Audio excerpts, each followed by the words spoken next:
Hello everyone, dear friends. Please subscribe to our channel Real Stories from Life. Interesting stories from life. Thank you. Enjoy watching. Rick liked to travel long distances. He liked the road and new places. This time, he was alone without a partner. An old colleague has been getting sick quite often lately, and now he missed the trip again.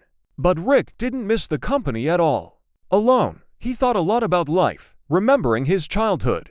The guy's father was also a trucker. He transported goods all over the country. He met many people, including bandits. Somehow, they ambushed his truck, lured him out of the car, shot him, and stole the car along with its contents in an unknown direction.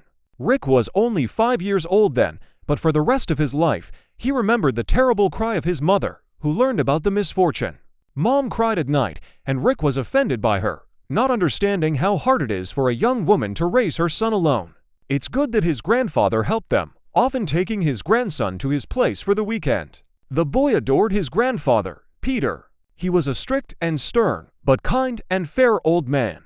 And grandfather's affairs were truly masculine and serious. He often took the boy with him to the garage to help him fix his old car. Then, his grandfather instilled in him a love of technology, and he taught his grandson everything he himself knew. After that, the guy graduated from school, underwent additional training, and passed exams for all categories of driver's licenses. And he went into the army a real professional. The unit commander was proud of the fighter, citing his skill and the tank as an example of equipment in perfect technical condition. Rick returned from the army as a tall, strong, and broad-shouldered soldier. His mother didn't immediately recognize his native Rick, and Rick watched sadly as his once beautiful mother, who had never married, had aged. Rick had fun for a short time in civilian life, as he really wanted to free his mother from eternal worries due to lack of money. The young man, without much difficulty, got a job in a good trucking company where he was immediately entrusted with a large trailer. A month later, he brought home a good salary to his mother, made repairs in the apartments, and changed all the furniture. And after 3 months, he got married. The girls looked at a prominent non-drinking guy, and each of them tried to conquer such a promising groom. Rick didn't have time to look back, as he found himself at the wedding ceremony. The young wife Julia turned out to be faster than other girls. After the wedding, she found a rented apartment that could be redeemed over time if her husband began to earn more.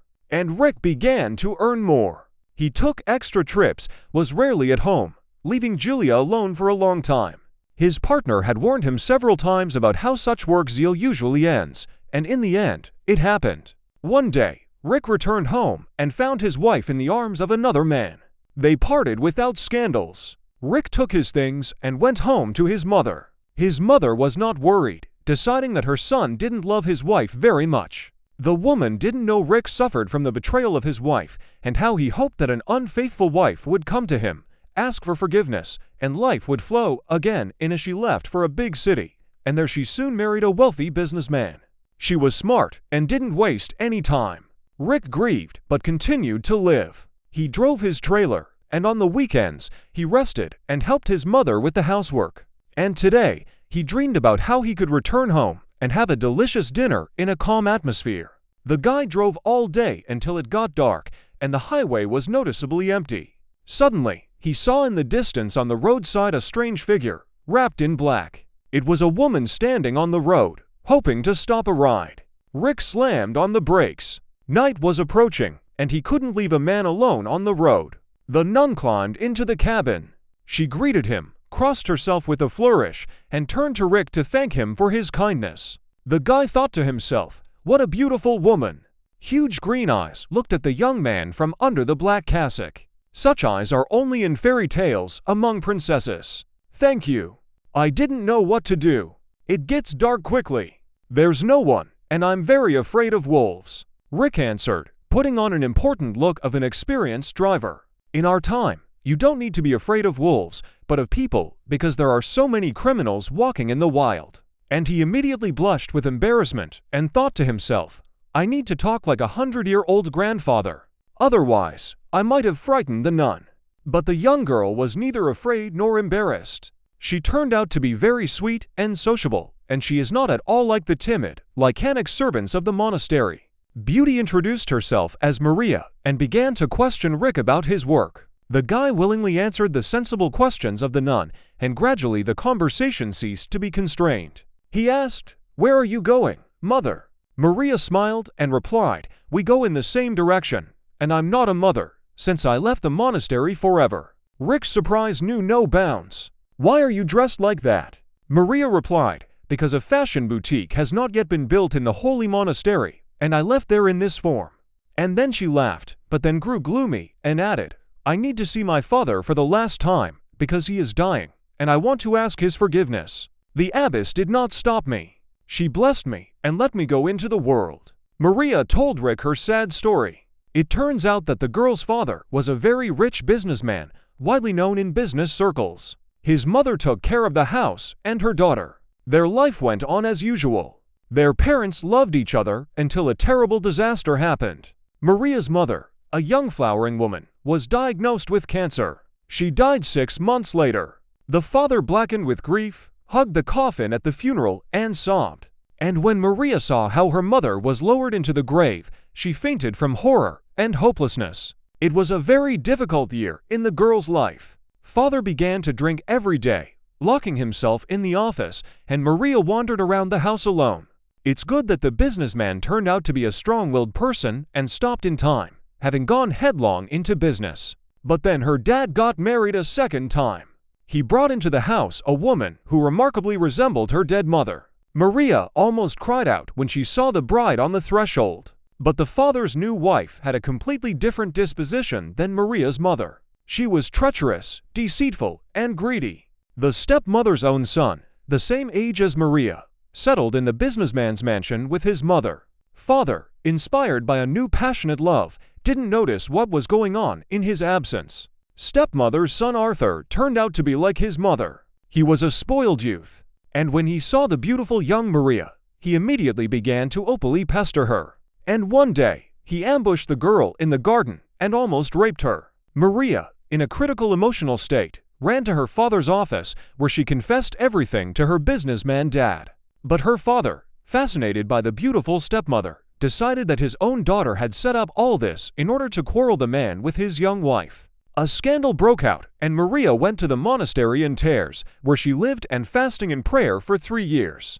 Maria recently learned that her dad fell ill and is dying. She felt that she can no longer be behind the thick walls of the holy monastery among the modest and quiet sisters. Her soul begged for freedom, and the desire to hug the sinful but beloved father was very strong.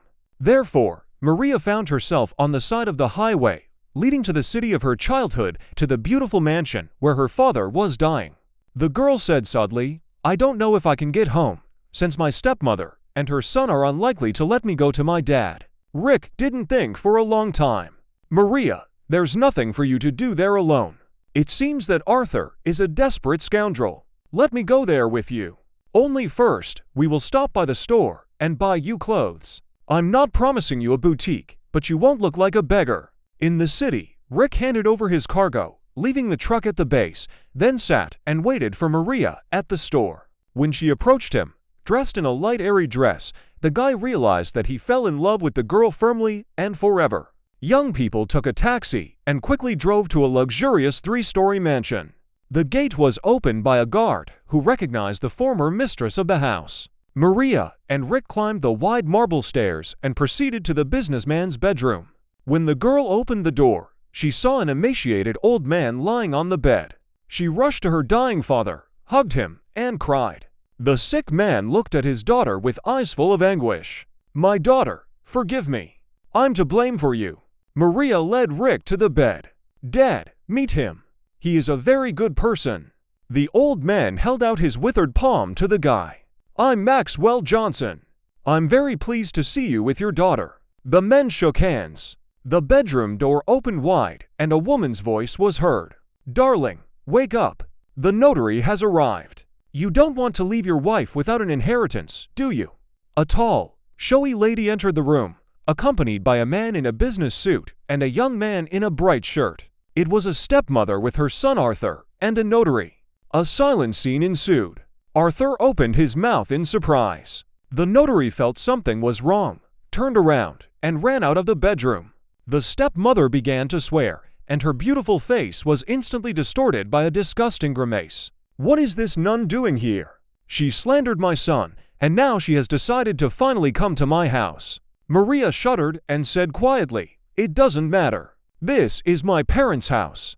I advise you to get out of here." Rick silently approached the woman, took her by the elbow, led her out of the room, found some door, pushed his stepmother into a dark room, which turned out to be a closet, and turned the key in the keyhole. Arthur took a fighting stance, which made everyone in the bedroom laugh a lot. Rick easily picked him up by the collar and sent him to his mother in the pantry so that the relatives would not miss each other. Maria called security, and the businessman tried to get up.